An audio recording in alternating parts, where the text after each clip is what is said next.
Hi, I'm Hayley Fitton, and today with me I have John Duhanick from New Jersey. Awesome to have you here today. It's great to have you as well. Thanks for having me on. No, it's going to be a great chat because I've met you through Instagram. So I haven't actually met you in person. Correct. But we've had a few chit chats along the way. So I'm really excited to learn about your journey. So my first question is going to be, if you're at a party and someone asks you what your job is, what do you say your job is?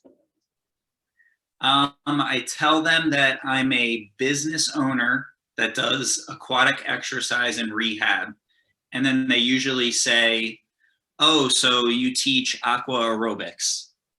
That's usually how the conversation goes. Yes, and I'm I just familiar. agree with like, yep, that's me. I'm the guy by the pool. And so obviously their interest will kind of just be that they think you're doing aerobics. I'm either doing aqua aerobics or they think I'm teaching kids how to swim, which neither is the case, but that's fine. So let's explain, what is your company name?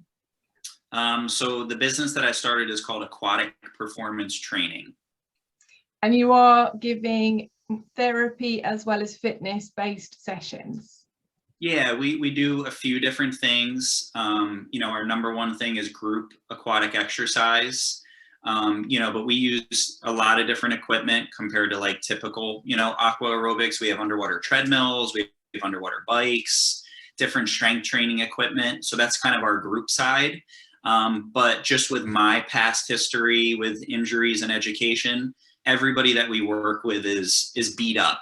They have joint replacements, spinal fusions, lots of limitations. So that's just kind of the niche that we're in, and I love it. Yeah, and it's I've seen with your pictures that you've also got equipment in the pool. So you've got the aqua treadmills, the aqua bikes. What else have you got? What else have you got going on in there?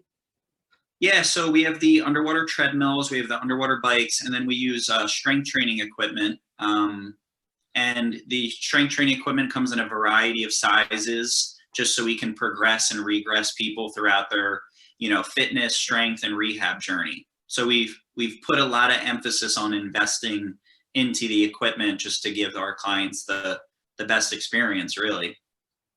I'm going to ask you the equipment question now then. So Sure. what is your favorite piece of equipment? We use Hydro Revolution strength training equipment. Love them. So they're my favorite in regards to strength and cardio and just the variety sake. And then we just incorporated the WaterFlex underwater treadmill, and it's amazing. It just gives our clients a totally different workout, and we've been able to expand our program variety with it. So I would say Hydro Revolution strength equipment and the WaterFlex treadmill. What about your customers? What's their favorite piece of equipment? They definitely love the strength training equipment from Hydro Revolution. We've only had the treadmills now for about 4 months. Okay. They love it. It's brand new to them. We bought 2, so we do it on a much smaller scale. But even the bikes that we use, from Hydro Rider, like we have 25 of them. They love them too. We try to just go to another level with our aquatic training. So we can just offer so much, but I would think everybody just has a great time with the variety of things that we can offer. Oh, 25 Hydro Rider bikes is immense. That's a great amount of people in the pool at one go on the bikes. Yeah, we have a fun time. So are you do you combine your classes as like a circuit, or do you have them specifically spend a period of time on the bikes or a period of time on the treadmills? How do you plan those classes? Yeah, so our classes, we don't do a circuit type of class where we're switching people around. We have enough equipment that everybody's getting a piece of equipment for themselves. But when we call it like a cycle mix class, Hayley. So they'll be on the bike for 20 to 25 minutes. And then they'll get off and they'll use the Hydro Revolution strength equipment for their arms and their core. And then in regards to the treadmill, we either do that for our private sessions, semi-private sessions, or we actually kind of promote like an aquatic treadmill membership. So people can kind of come in, reserve space and time on the treadmills. And what I like about that, just to go in a little more detail, is again, we kind of wanted to enhance our clients' experience. So most people, when they go to a typical gym, they get on the treadmill and what do? They hit start and then they just kind of walk. They just walk. Yes. Right. Yeah. Right. So with our treadmills, like we have a big whiteboard in front of it that tells them what workout they should do for the day. So it'll tell them, hey, walk for 30 seconds, jog for a minute, do a core exercise, now do push-ups. Like we give them more of a format. So they've got like a workout routine to follow. Okay, fab. Yep. Yeah, it just makes it more effective for them. And these are people that have knee replacements, problems with their joints, or any. Yeah, it's everybody, Haley. I mean, we have prenatal, postnatal. We have former athletes that just really can't run, on land anymore. Yeah. There's a lot of joint replacements, a lot of arthritis, and the majority of our clients, they just want to feel amazing while they're working out. They just don't want to feel beat up afterwards. Yeah. So whether they need to lose 10 pounds or 100, it's everything in between that you could imagine. Yeah. No, it sounds brilliant. So how did you get into the aquatic field? So have you come from a land background or were you a swimmer? Everybody thinks I'm a swimmer, but you don't want to learn how to swim for me. I was totally land background. The only time I'd ever be in a swimming pool was like at a 4th of July party or something like that, Yeah. But my story started with, I was super into weightlifting. I was playing high school football. I had 4 shoulder surgeries before I got into college. Wow. 4. Yeah, 4. Yep. From the wear and tear and the heavy weightlifting. And then eventually I couldn't lift my arm anymore. And the doctors didn't know what was going on.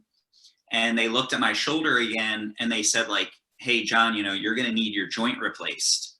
And I was 19 at the time. 19, so, wow. 19, yep. So they told me I was definitely one of the youngest people in the country to have to get a joint replaced. Yeah. Especially it was an injury that wasn't car accident related. It was just heavy weightlifting, wear and tear, surgery, and just repeat. Well, I mean, at your peak then, let's big up your weightlifting. At your peak, what were you lifting?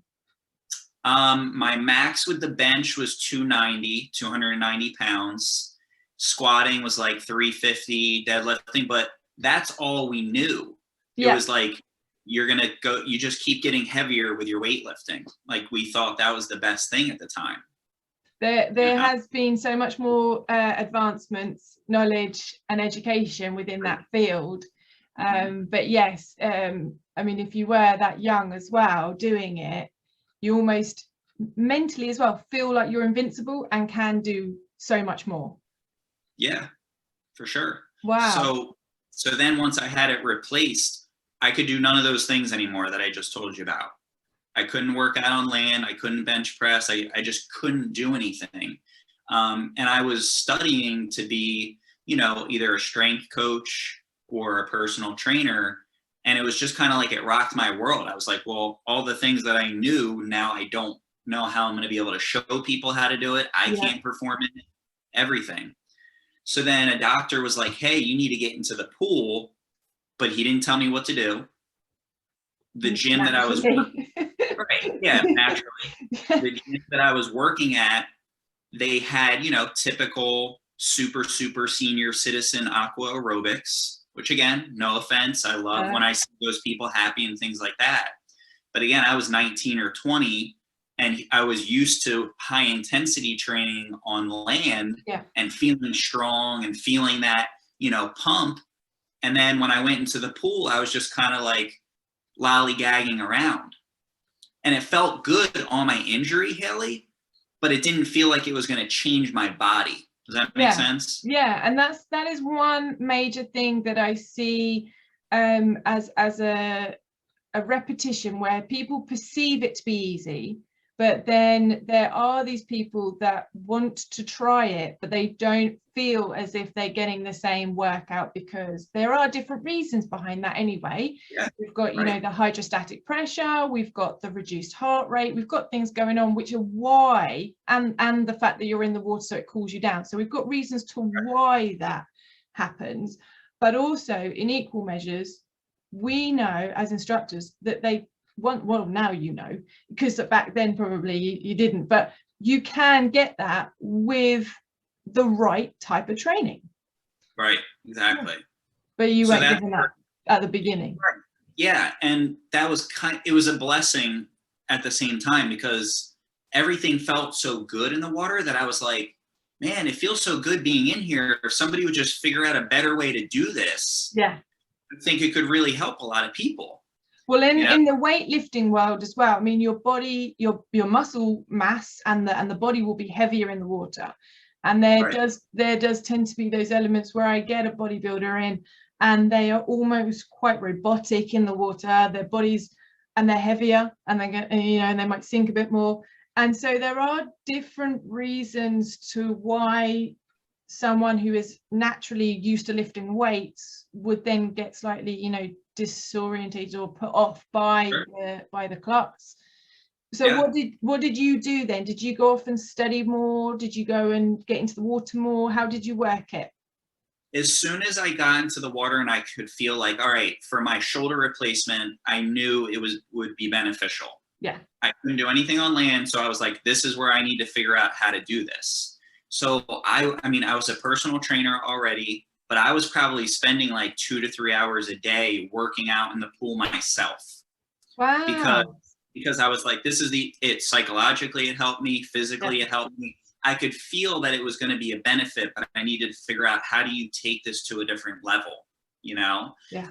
So I don't know if you follow, you know, American football too much, but I'm a big Pittsburgh Steelers fan. Okay, don't quiz me because I'm not great, but yeah. You're good. But I'm a big Pittsburgh Steelers fan. They had a player on the team at the time. His name is Troy Polamalu. Okay. I saw a video of his off-season training, and he was in the pool working out, but it looked totally different than what I was doing.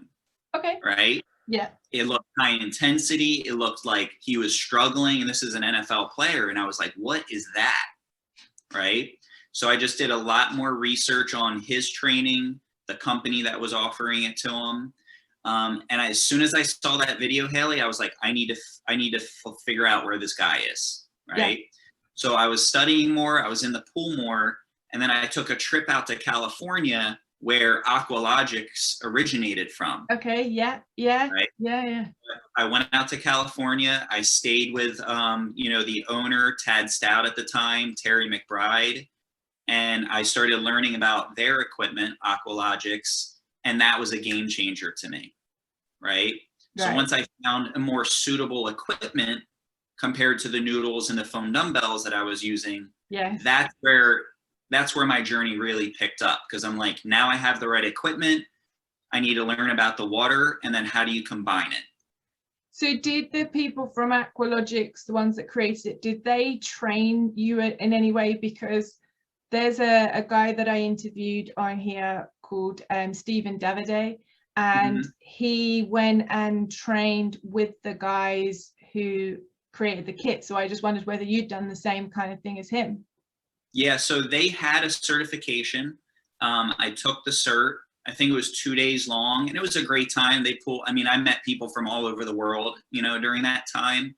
And again, I learned that knowledge, and I was like, I still need to make this better. You know, I just wanted to soup it up a lot, from progressions to programming. You know, they basically was like, hey, here's our top, you know, 15, 20 exercises. Yeah. And then I was like, all right, well, this is a great start, but how do you keep it going? So I did their certification, and I just wanted to enhance it more.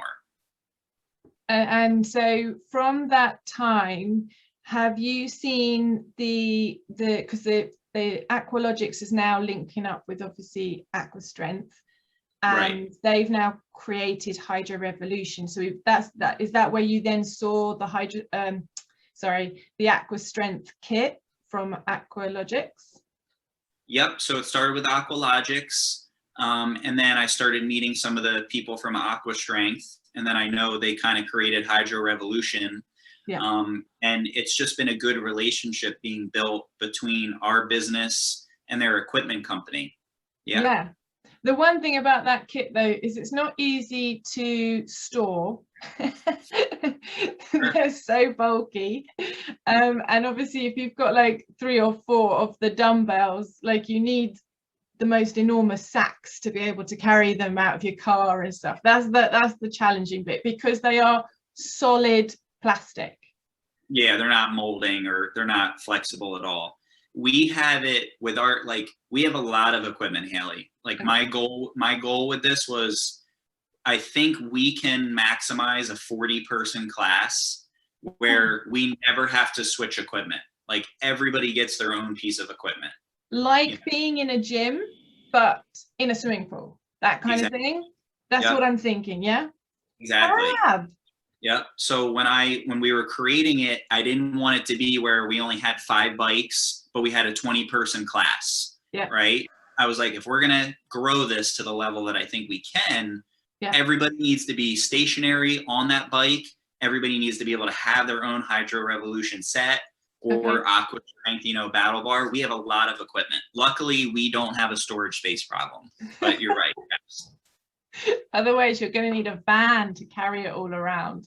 Yeah, for sure. I mean, like my garage is full of bits of equipment, different bits and bobs, and that kind of toing and froing from the swimming pool, trying to get all the kit to and from, sometimes is one of the annoying parts of having to have it all. Well, look, once that relationship was being built, Haley, I was the personal trainer at the gym. I would work one person at a time, so I didn't have any issues, right? And then I went back to my former football team, and I talked to the coaches, and I was like, guys, everything we're doing is so old school. And I was like, if you guys never want to have a student with my injuries again, we need to change this dramatically. So it was so cool, because when I was first starting out, I have videos that I can send you where it was like we had 30 of the varsity football kids in the pool. Yes. We had 30 of them in the pool, and 15 would do upper body with the Aqualogic set, and then 15 would do lower body, and then we would have them switch. And that was my greatest moments of like, wow, how big can this go? I love that. I mean, I honestly do think that there is a lot of sportsmen and women, so sports people, who are using the water but not verbalizing it. They are taking the benefits, but then some of them are using the water but not actually having the appropriate training or the best training. And we have some of the English football team, so we've had different metatarsal fractures that they've had, and that is the only time that they will mention that they have used water to be part of their training, and it's when they're injured. But I know for a fact that a lot of those football teams are once a week in the pool somewhere. And they will tend to be, and this is just me seeing from experience, but they will just tend to do jogging. They will just tend to get a couple of lanes, or they'll grab a belt, or they might but they'll just run. They'll just do a lot of running. And there is so much more that they can do. But I do believe that it does need to come from when they're in their youth teams as well, because the youth teams are, there's a few youth players, football players in a local team that I was friends with when I was growing up, and they are very different now, because they've then gone on to be professional footballers, or they've gone on to do other professional sports elements. But when they were, back in those younger days, they were more focused on the actual football game, which soccer for the Americans, and they weren't really guided to come to the water very often. They were kind of offered it. Does that make sense? We never did it. It was optional. I think it was more of an optional idea. But yeah, so rest day. Yeah. And that's the thing that you said. It's like most athletes only ever encounter aquatic training when they've blown out their ACL, their Achilles tendon has torn, and they'll only get in on the basis of, hey, you need to be, less weight bearing. And my whole thing is, if it's so safe to put an athlete in the pool when they're at their weakest level, why wouldn't we use the properties of the water when the athlete's at their strongest level to even enhance them even more? That's what's so backwards to me. And you said that. Yeah, I completely agree with you. Completely. Yeah. Do you know, one of the things that is crazy is that they use the water to train racehorses at their peak. Right. Like racehorses running through water when they're at their fittest, and yet we have these athletes who will only occasionally use water. Exactly. Or like you said, it's on a recovery day. And I've watched NFL's Hard Knocks before. Have you ever heard of that show? I've heard of it. I've never watched it. They just follow around an NFL team in the off season. Okay. So you have all these 250, 350 pound guys, 6'4", 6'8" in the weight room.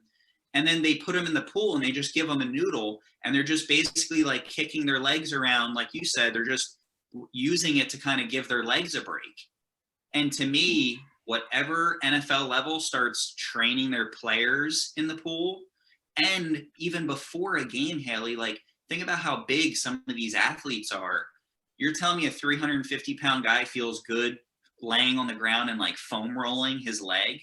There's no way. But if you would put him in a pool and get him moving around and stretching and moving his hips, like it'd be a game changer for people. Yeah, definitely. I could go on about this for a long time because I completely and utterly get that. But I want to come back to you because we could talk about that for a long time. Okay. So you've come from being a bodybuilder, and again, I'm just going to slightly go gender aspects, male bodybuilder, land, and you've now converted to being in the water. Yep. How do people take that? How do you change the mindset? Because again, they just think of it as the older population attending the pool. Yeah, I think the best thing to do with anybody that we talk to from a potential client is I relate my story to what they're going through. Okay. So we're getting a lot of clients. Our average age is anywhere between like 40 and 65, so it's definitely getting younger, right? Yeah. But I think they either see me or hear me because we do a lot of our sales stuff over the phone now with COVID. And when I tell them about my age, I think they just become more shocked. Like, I thought this was only for, 75 and 85-year-olds. So I think they're a little bit taken back from it, but then they're like, okay, so maybe this will work for me.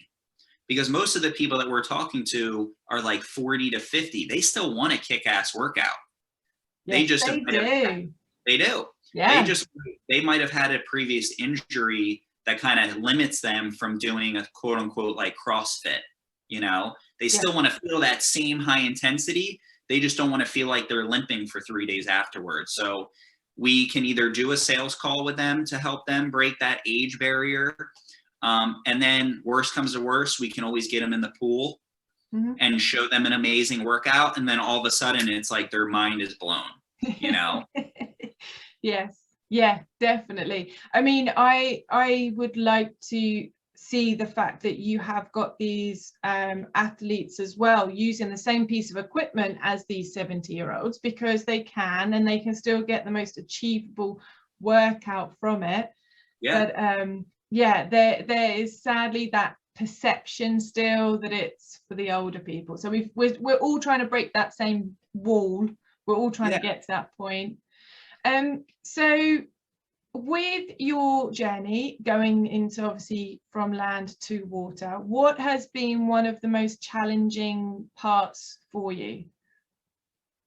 One of the biggest challenges with going from land to water, do you mean, or just like the business in general? Well, let's do both. Let's start from land to water. From land to water, it's the perception that it's only for great great great grandmothers, right? Great.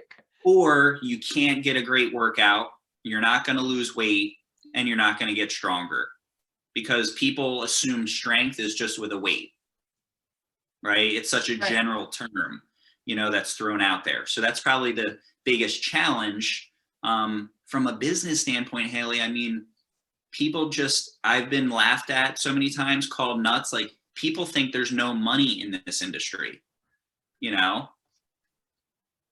So that would probably be the next biggest obstacle, is kind of showing gyms that I was a part of, like, hey, we're missing out. We're not only not helping people as much as we can, but we're not increasing our revenue like we should be, So that would probably be the business side of it.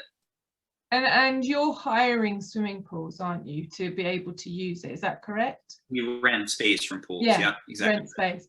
So Yep. do you find that there's kind of a barrier as well from the management side of swimming pools and ownership of the pools? I'm gonna write a book. I'm gonna have a sitcom on Netflix one day, Haley. Like, it's just amazing what we run into from, like, I think I have two of the craziest stories, but one of which is most pools are underutilized, right? Whether it's from a attendance standpoint or from a revenue standpoint. Okay. Every time we go and we meet with pools, they're like, John, we just need somebody that's going to pay us rent. Like, you can do whatever the hell you want in this pool, like, whatever. Wow. I've had a physical therapy company, Haley, that had an indoor pool and didn't use it for 15 years, right? Swear, this is true story. What? So the barrier is, one, they don't think that you're going to make it, right? Like, hey, we're taking a risk on you, just make sure you pay us the monthly rent. That's probably one barrier. But then the next one is, when they start seeing your business grow, they're kind of like, oh, maybe we should do that. And then it's like, well, you had 15 years without us there, or you had 4 years without us there. This is a totally separate company. And now you're increasing our rent like a wild person, because now you see that we can do it. So, like, those are the barriers, They don't believe you can do it. Then when they see you doing it, they're like, oh, maybe we should try it. And then they start limiting our hours just to almost replicate it. That's why one of our goals is to have our own complex, because we can't be limited by somebody else's mind, I have a bit of a similar story, similar to yourself, and it becomes frustrating. Yeah. And you end up obviously going on your own journey to trying to figure out how things have worked. I had I'll just do a very quick little story of mine, but I have the aqua poles. Have you heard of the aqua poles? So I have classes for aqua poles, but I got turned away from one site because they realized that I could earn more money than they could. Sure. Crazy, isn't it? I see it every facility. I'm thankful right now we've found one facility. I'm gonna kind of knock on wood because I don't want to jinx it. Quick. They're a great facility, and they're like, hey, do what you do. We see that you're growing, but they don't change anything. But every other place I've ever been a part of, it's kind of like they're almost ruining your business because of, I'll just use the word jealousy, or I don't know how else to say it, but it's obviously a similar conversation we're having. So it's not, like, you don't know what I'm talking about. Yeah. And I find that really frustrating, that they then don't seize the opportunity that come with it. So more people walking through the company, walking through the doors, more opportunities. Yeah, completely. I think the funniest thing with businesses is that they're willing to spend millions of dollars on the pool. So they're willing to spend millions of dollars on the pool, but they're not willing to invest thousands of dollars in the best instructors or the best equipment. That to me blows my mind. Hey, we'll spend 6 million on this pool. We're not going to know what to do with it, but maybe we'll send some swim memberships. And you know what? Oh man, there's some really great equipment out there that could change people's lives for thousands of dollars. Nah, too expensive. Yeah, I'm laughing because I'm in the UK having the same kind of experiences, and even to the point where, you know, I'm saying we have full numbers every week, and yet I need some new equipment and I can't get some new equipment. Right. And that's not even looking at treadmills, that's looking at noodles. Noodles, right. Yeah, we're talking like 50 cents to $3 a noodle. Yeah, I know, I've been there. That's why I was just like, I need to do this on my own.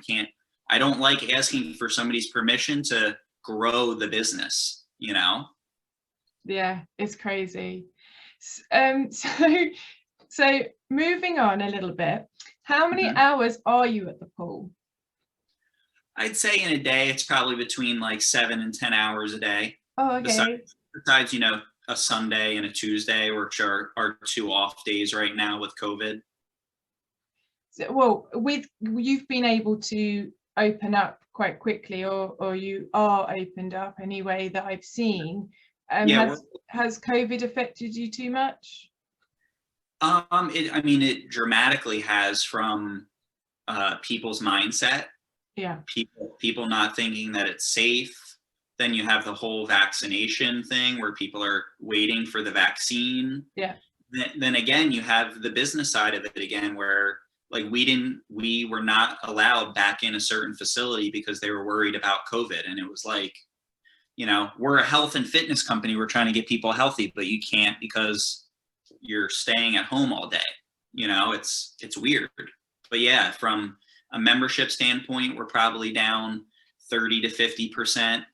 We probably won't ever see some of those people again because they're too scared to come out. I hope they do come back. Yeah, no, me too. But yeah, it's been a crazy year.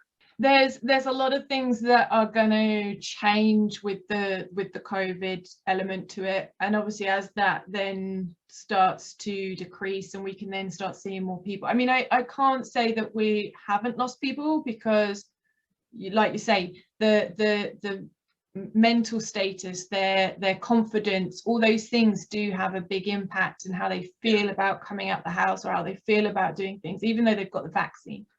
Right. There is going to be those points, but their bodies, from having such a long period of no exercise, no therapy, no treatments, their bodies are needing and crying out for it. Yeah. So exactly. Yeah, it's a really fine juggling act to try and fit everyone in, but then also give them the treatment that they need, but also know that you can't see as many people. So we're in a weird position. Yeah, I think this is the strangest of times. I mean, most people have been in, besides like wars and things like that, you know? Yeah. So do you get in often, or are you on the pool side more? Most of our instructors, including myself, we're in the pool if somebody needs it to move equipment around, you know, get bikes set up, get the treadmill set up, things like that. When we're teaching groups, we have an assistant walking through the water, making sure people are doing things correctly. And then we teach from above on the pool deck. That's a really good setup. Really good setup. I think probably the hardest bit is getting the equipment in and out, right? Yeah, luckily we have 2 facilities right now. The one facility, thank God, they let us leave the bikes in the pool. In the pool. Yep, because the previous facility that we were in, I mean, you're plopping them in, you're taking them out, you're moving them around. You know, it kind of looks like you're setting up a big concert almost now, especially when you have 20, 30 people coming in and you're getting their bikes set up. It's crazy, but you just do what you have to do. Well, I mean, that's what my thoughts were. You've got 25 bikes. You've got to try and get 25 bikes in before a class. If you've then got the faff of putting them in and then taking them out afterwards, you've got to factor in a half an hour window to put them in and take them out, right? Yep. And I guess the one benefit that COVID has done with us from a program design standpoint is, we still have to keep people 6 feet apart in the pool. So we use the bikes as the 6-foot markers. Okay. Right. So it's super organized. There's plenty of space. But we label the bikes with the person's name on it. Like we really try to go that extra step for bike measurements. They know where they are in the pool when they're set up. Is it like a table place setting? Have you got a nice little plaque on the top? Yeah, yep. It's a plaque on top. We kind of clip it to the water bottle holder. I think the clients really appreciated that. It's like, hey, this is my spot, my bike, Yeah. No arguing. Who's at the front? Yeah, I wanted to eliminate as much of the, I call it gym life, thing that you can go through. I wanted to eliminate as much of that as possible. How long do your classes last? What's the time? Are they 45 minutes? Are they an hour? Yep. How are you? All of our sessions, whether it's private sessions, semi-private, or groups, it's all 45 minutes. Oh, okay. That gives them a bit of time to get in and sorted? Or do you do a crossover, like one comes in and then one? Yeah, so that's what I was saying about the organization. So we never have back-to-back cycle classes. Oh, okay. So for example, on Monday night, we have a 5:45 and a 6:45 class. So the first class will be a bike class. And then the second one is a strength and cardio class. So they still use the bikes for the 6-foot distance and for their water bottle holders, but they don't actually get on them if they're the second class. Sounds good. Yeah. I mean, the other thing with COVID is obviously you're not allowed to allow people to intermingle too much. So right. Yeah. So with the classes, do you ever do one-to-ones, like specifically one-to-ones? You do? Yeah. Most of the time those clients are kind of coming in right after physical therapy. They might be at the stage where either their insurance doesn't cover any more therapy sessions. Yeah. They're looking for that higher intensity level. Yeah. But they know that if their knee or their hip or their back is limited, they can't just go to the gym. So we do have a pretty good amount of just one-on-one sessions. Most of the time it's from an injury standpoint. We have a broken foot, we have a knee replacement right now, we have spinal fusions. So they kind of aren't ready for groups, but they're ready to at least do a higher intensity one-on-one session. Yeah, I completely get that. Yeah. And so what do you prefer? Do you prefer the groups or do you prefer the one-to-ones? I think from an entertainment standpoint, I prefer the groups because you can be a little bit more of a character. The private sessions, you obviously get that more intimate, relationship with the person where you know about their family, about their life, things like that. So they both have their positives to it. But, there's nothing more fun than when you're turning on the music, you got the microphone on your head and you're having a 30-person class, Singing and dancing. Right. But when you're progressing somebody from a knee replacement where they feel like they can't walk to now, you're building them up, that's also an amazing feeling too, Yeah, definitely. So do you see, you said about this being a bigger project, and do you see what you've set up here rolling out into other centers? Yeah, I mean, one of our goals is I want to have the #1 aquatic. I just want to have the #1 aquatic. I don't even want to label it aquatic, Haley, but I want to have the #1 exercise and rehabilitation company worldwide. Obviously, with the programming focused on the pool, because nobody's doing it. I don't know how many more other land programs they can come up with. But to me, the way the world is moving is we need to keep people safe. We need to give them something super effective. And that's all in the pool. You just have to know how to use it, So I want to roll it out in other centers, but I think what I'm just learning, and I think you are too, is you need to have your own program. You need to have your own equipment. And I think you need to be rolling it out with kind of franchise opportunities or something, you and I can't keep depending on all these businesses that keep saying no. You know? Yes, yes, completely. And there is a definite change as well within, in a way, a bit of a surge has happened from the COVID element, because for land, the training that people were doing could be converted to being virtual, and they were then able to, let's say CrossFit, they were able to do that style of training, but in the comfort of their own home, virtually. They could have the timer and set up. But with the aquatic world, we need the swimming pool. We can't, I mean, as much as we would like to do it in the bath, we can't. And I would love a swimming pool in my back garden, but there isn't everyone having that luxury. So we need an element of the swimming pools and the leisure centres to welcome us a little bit more. Mm-hmm.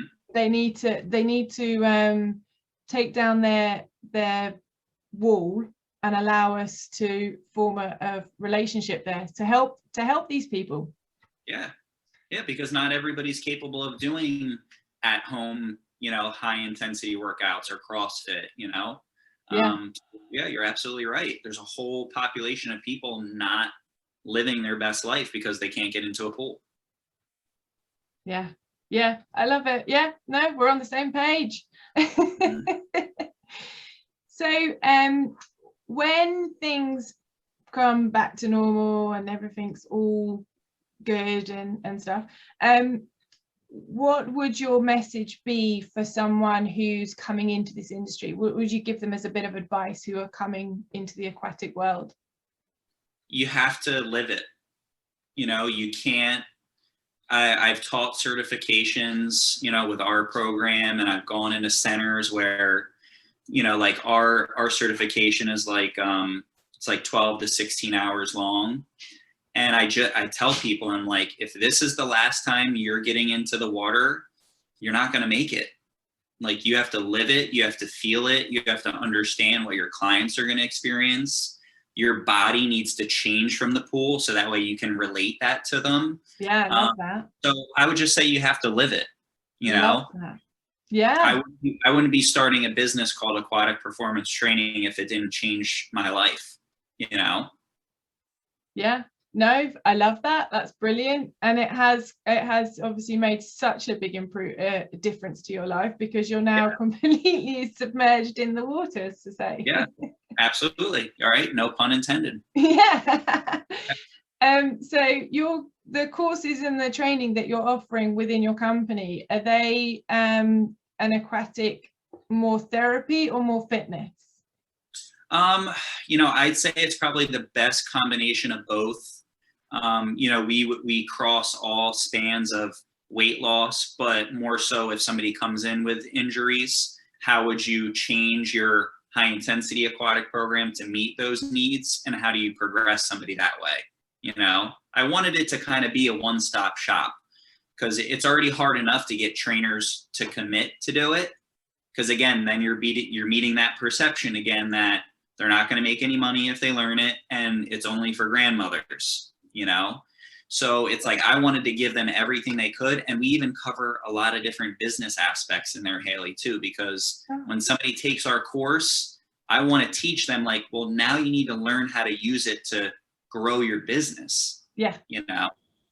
Yeah, definitely. And there is so much more to it than people perceive it to be. So there is ways of earning money because of being an aquatic therapist or aquatic fitness instructor. Definitely. Sure. So where can people find you? On Instagram, Facebook? Have you got a website? Yeah, so they can kind of find us on all three of those things. So our website is aquaticperformancetraining.com. Instagram, it's the same thing, at Aquatic Performance Training. And hopefully if they go on Facebook and they just search Aquatic Performance Training, they see us too. Brilliant, fantastic. Now we have a question that I always refer to as a Linda question, and it's, when you retire, which That's a long way off. What do you want to be known for within the aquatic industry? When I retire, what do I want to be known for?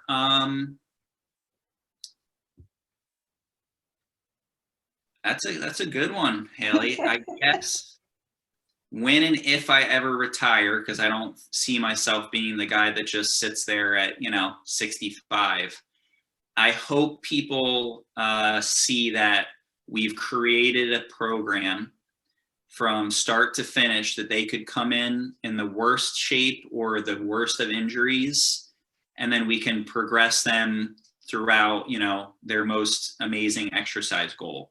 Hopefully, we're going to create the number one, like I said, exercise, company in the world where, like I said, it's going to be focused on aqua, and we just keep changing a lot of lives along the way. Fantastic. Well, we're all going to be here with watching your journey, and I wish you all the luck. And thank you very much for meeting me today and having this talk. Yeah, it was awesome. Thank you.